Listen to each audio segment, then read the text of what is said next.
Hey everybody, Craig Hester here with R2AWatches.com. Thank you for joining us. Today we are talking about the Vostok-Europe Almaz collection, in particular the bronze execution in the full function chronograph.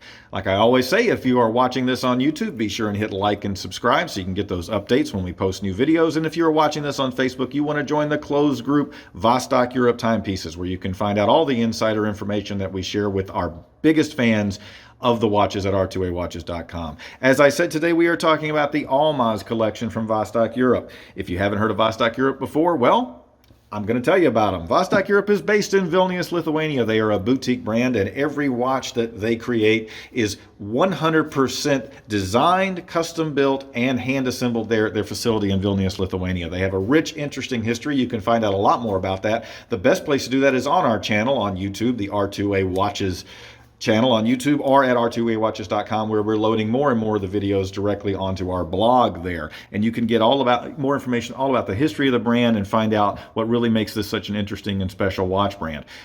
Today, again, we are talking about the Almaz collection. As you've heard me say many, many times, Vostok-Europe bases every watch on a story. There is an inspiration, some kind of historical, usually it's some kind of a technological achievement. There's all kinds of things that they use. For instance, we haven't done a video in a while on one. I should do one soon, the Anchar, which is the world's fastest submarine. In this particular case, it is the Almaz space station, which was an early Russian space station that was, the program was started in the 1960s. They were launched in the mid-70s. The Almaz space station, which means diamond in Russian, actually had quite a number of technological forward-looking achievements in it, particularly in the area of resupply in space. The Russians were very good at that, and because of that, there are components of the original Almaz space station program that are actually still being used through to today on the International Space Station. So it was a really amazing technological achievements that they put into that space program. So that's the inspiration for this particular watch. When we talk about the bronze ones, I always do get people kind of rib me a little bit, is what does bronze have to do with the space station? But I just like to say that this is where the Bronze Age meets the space age. Really what it comes down to is that Vostok-Europe has three materials that they use to build watches in terms of the metal.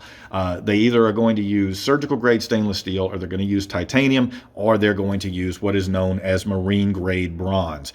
And I'm going to quickly go through the specs on the watch we're looking at, and then I'm going to talk a little bit more about marine grade bronze, what that means, and why that is so cool in relation to this particular execution of the Almaz, or actually any other watch that Vostok-Europe does in bronze.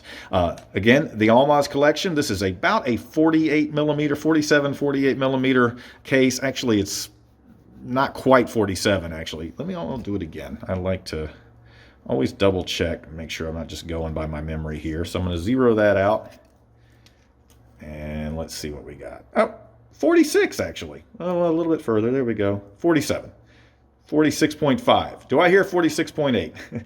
The caliper is showing 46.5. So it's somewhere between 46 and 47 millimeters. It's about, let's see the thickness. It is just over 15 millimeters thick. Again, so this is definitely not one of the small watches in the Vostok-Europe collection. In fact, they have been producing watches that are smaller these days. If you're not familiar with the compact expeditions, it's something you want to check out, because those are actually one of the smaller watches that Vostok-Europe has created in recent history.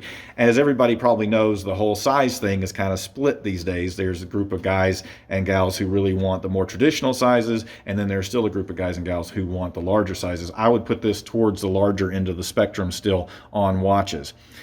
So 46, 47 millimeters across. It does have the unidirectional rotating bezel. This is a 200-meter water-resistant timepiece.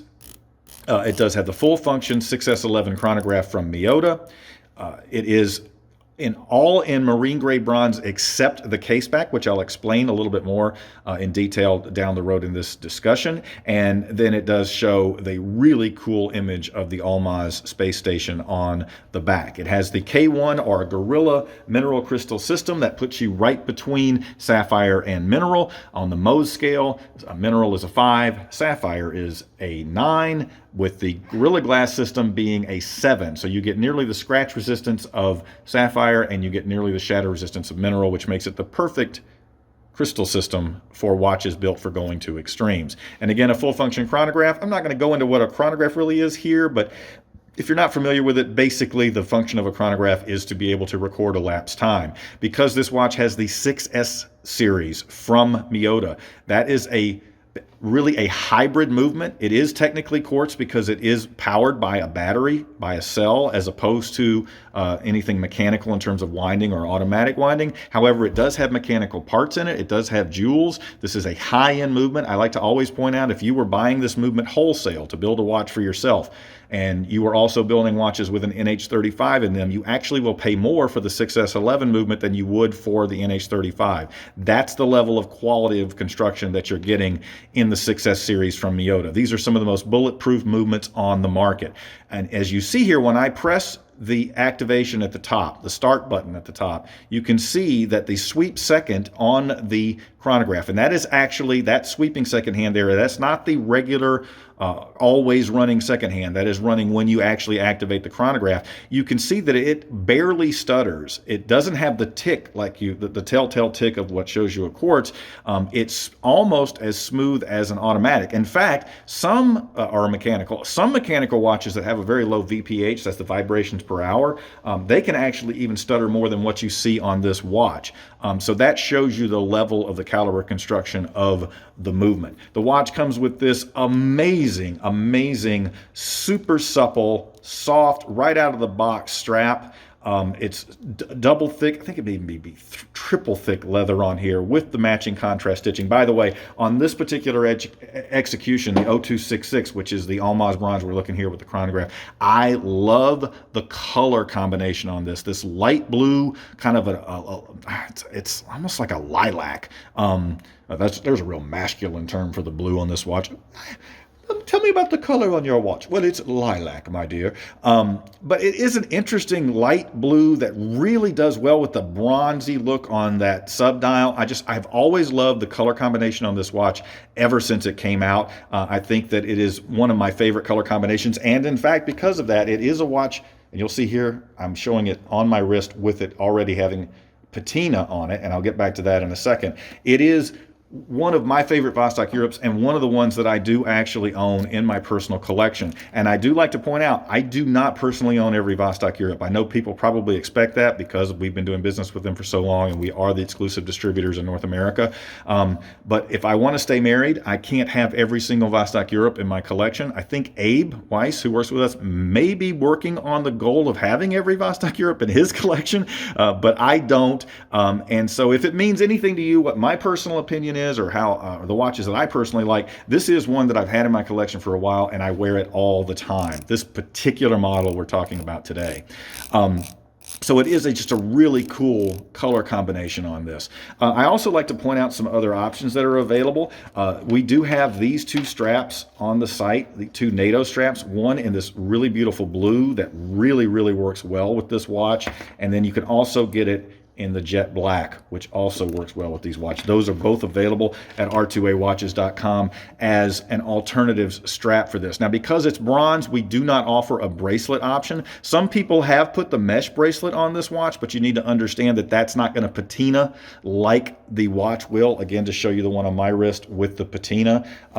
So you can wear it on that bracelet, but they're going to mismatch eventually in terms of color. So really your main options here are the leather. There is a silicone we don't happen to have in stock at the time that I'm doing this video, so I don't have one to show you, but there is a silicone option as well, and the NATO. And then there's some other leather that can fit on there. This is, let's see, it's a 22 millimeter strap on this, so this is also one that would be very easy for you to put another interesting aftermarket strap on it should you want to do that. So let's talk about bronze for a minute. We have a lot of videos actually at R2A Watches, both on YouTube and at r2awatches.com, where we go into great detail about bronze. But every time I share one of the bronze watches in one of our videos, I do like to at least explain why you want to have a bronze watch in your collection, what it means to have a bronze watch, what bronze is. I do always like to point out I am not a metallurgist. I am not an expert on bronze. Everything I'm sharing here is simply from my own self-taught exploration of the topic over the past few years since bronze watches became popular, and in particular when Vostok-Europe started making bronze watches a staple part of their regular collections.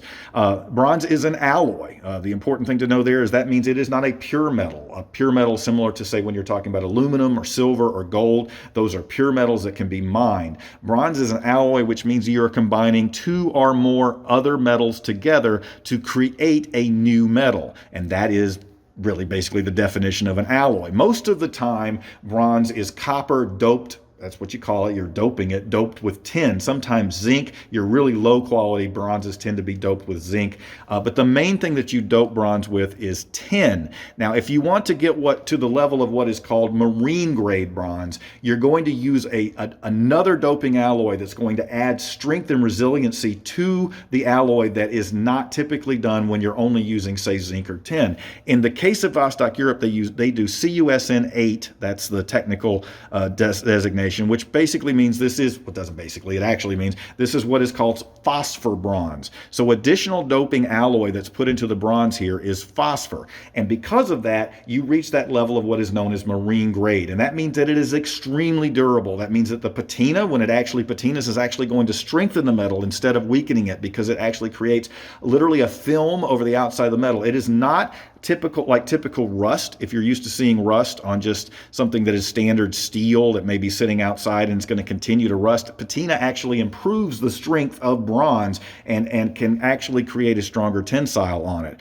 So patina is a good thing. Not only that, I think it looks really cool. Now, for those of you who do not like the look of patina, yes, you can polish the bronze. You can bring it back to what you see here, which is the new look. I always like to point out, though, do not go to a discount retailer and pick up the cheap silver or metal polish there. If you're going to polish your watch, you want to go to a jeweler and you want to get really high quality silver polish to do that with, because you can create, if you're using cheap polish, you can create blemishes on there that you may not be able to get out, and you don't want to do that. I'm a big fan of the patina. That's part of why I wear this watch. I think that it creates a really cool color spectrum on it. I'm a fan of antiques in general, so this is really just a good fit for me personally, but I know that's not for everybody. Now, it's going to patina over time. The more you expose it to salt, the more you expose it to water, the more you expose it to air, you're going to accelerate the patina. If you keep this sitting in your box in